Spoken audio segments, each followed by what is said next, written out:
Gugutom na kasi tayo, nanghihilo pa, tapos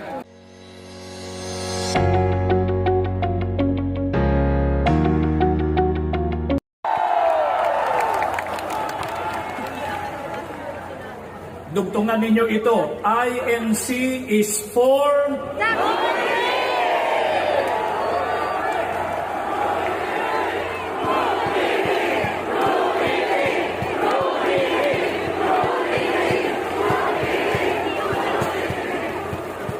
kaya kailangan natin peace in the Philippines.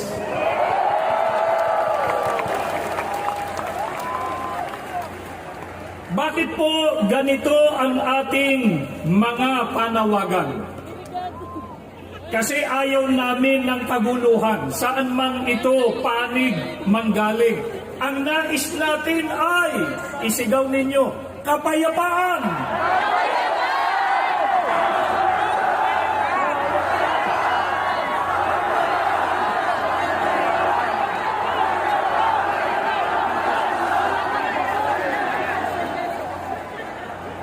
At kung may naging awayan, hindi po ba ang tama ay pagsikapang malunasan ito at magkasundo-sundo alang-alang sa bayan?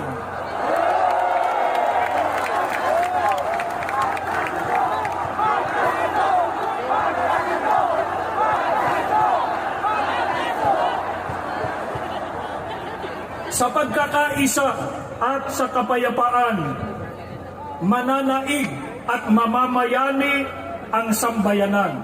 Kaya sana maging mabuting halimbawa ang ating mga namumuno sa pamahalaan.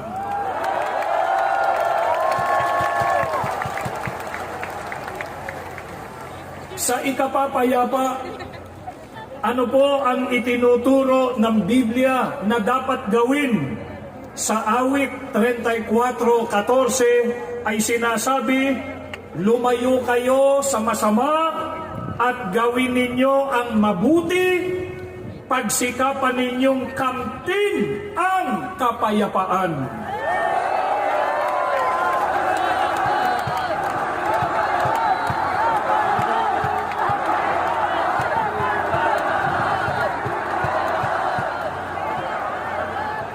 Ito po ang itinuturo ng ating Panginoon Diyos.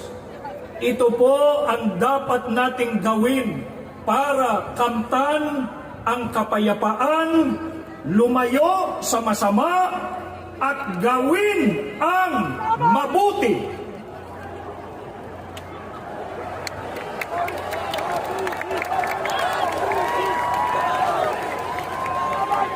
Ano po ang isa sa mga gawang mabuti na dapat gawin para sa ikapapayapa? Ayon pa rin sa pagtuturo ng Biblia, ipagpauna ng isa't isa ang iba. Batayan sa Roma 12:10. Ang sabi pa, huwag lamang ang sarili ninyong kapakanan ang inyong isipin, kundi ang kapakanan din ng iba.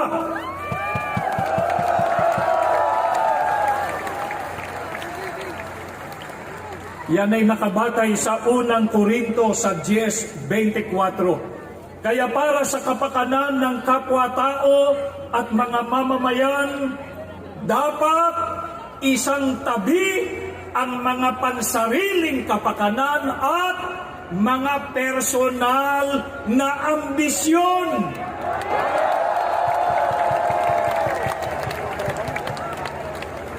Alang-alang sa mahal nating bansa, dapat magkaisa. Iwasan. Alang-alang po sa mahal nating bansa, dapat magkaisa at iwasan ang pagkakabahabahagi at kaguluhan. Bakit po dapat iwasan ng mga leader ng bansa ang pagkakabahabahagi at kaguluhan? Kapag nagkakabahabahagi tayo, ay hindi po maisusulong ang kapayapaan.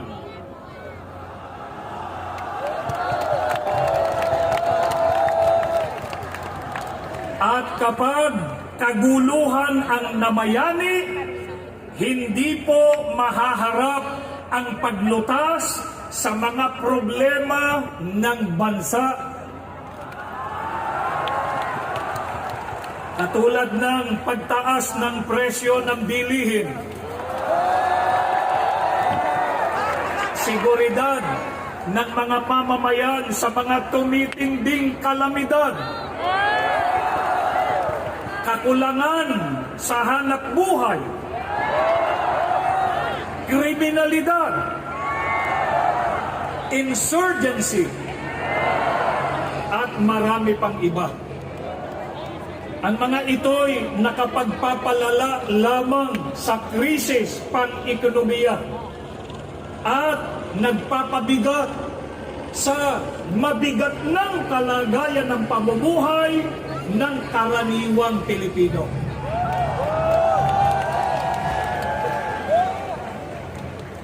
Ito po ang hinihiling natin sa mga namumuno sa pamahalaan na pagkaisahan din nilang pag-ukulan ng matamang atensyon at pag-asikaso. Sa halip na bangayan ang kapakanan ng Pilipinas, nawa ang pag-ukulan nila ng pansin at panahon.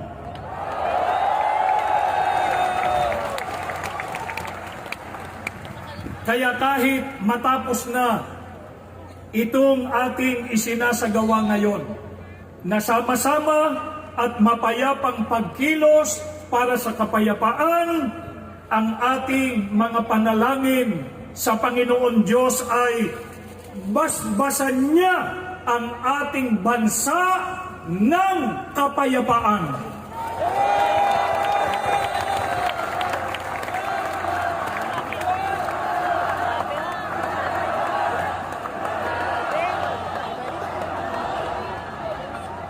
Panglawan nawa niya ang kaisipan ng mga namiminuno sa ating bansa upang balikatin nila ang kanilang sinumpaang tungkulin na siyang dahilan kaya sila inihalal ng taong bayan. Maraming salamat po sa inyo. Magkakaisa para sa Pilipinas. Taong bayan ay unahin at dapat magkaisa. Ayusin ang mga problema ng ating bansa. Ang galit ay alisin at dapat magkasundo. Payama ang ating bansa.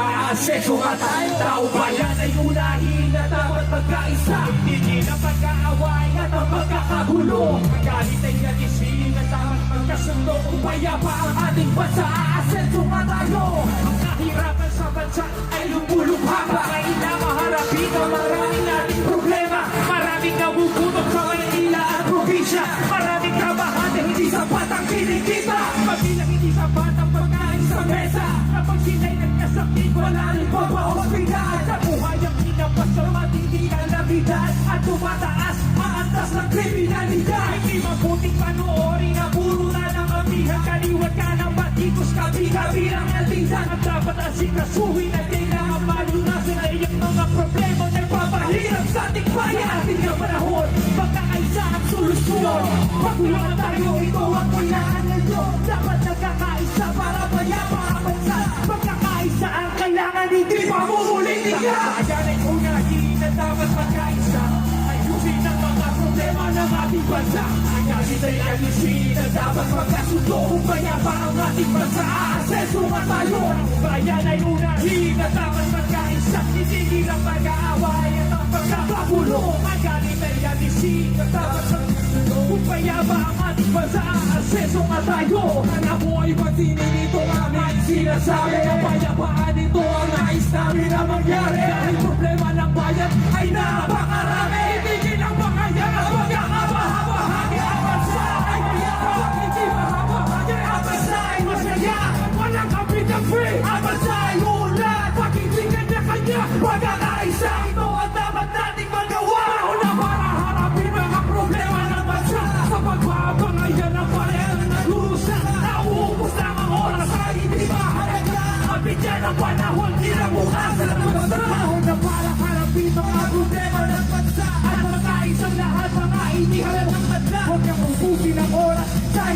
mahalaga, kinabigyan ng panahon, kinabukasan ng bansa. Ang bayan ay unahin, dapat magkaisa. Ayusin ang mga problema ng ating bansa. Magaling ay alisin at dapat magkaisa.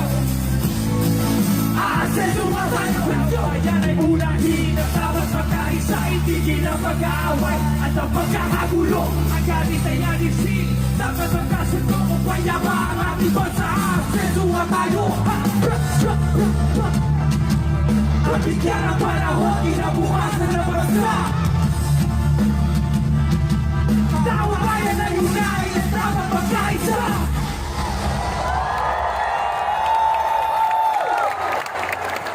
Sa inyong lahat,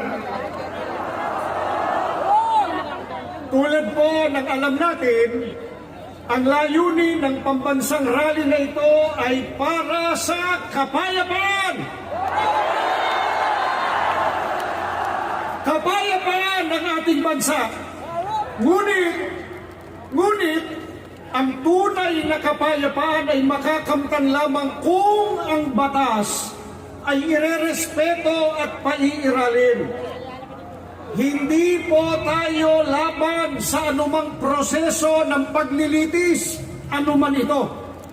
Kailanman at ito po naaayon, sumusunod sa batas. Kaya, upang magbigay linaw ukol sa diwa at kahalagahan ng pagpapairal at pagsunod sa rule of law na siya pong sandigan ng kapayapaan tungo sa ikalulutas ng maraming problemang kinakaharap ng ating bansa, atin pong pakinggan ang isa po nating kapatid na abogado. Narito po si kapatid na Rodante Marcoleta.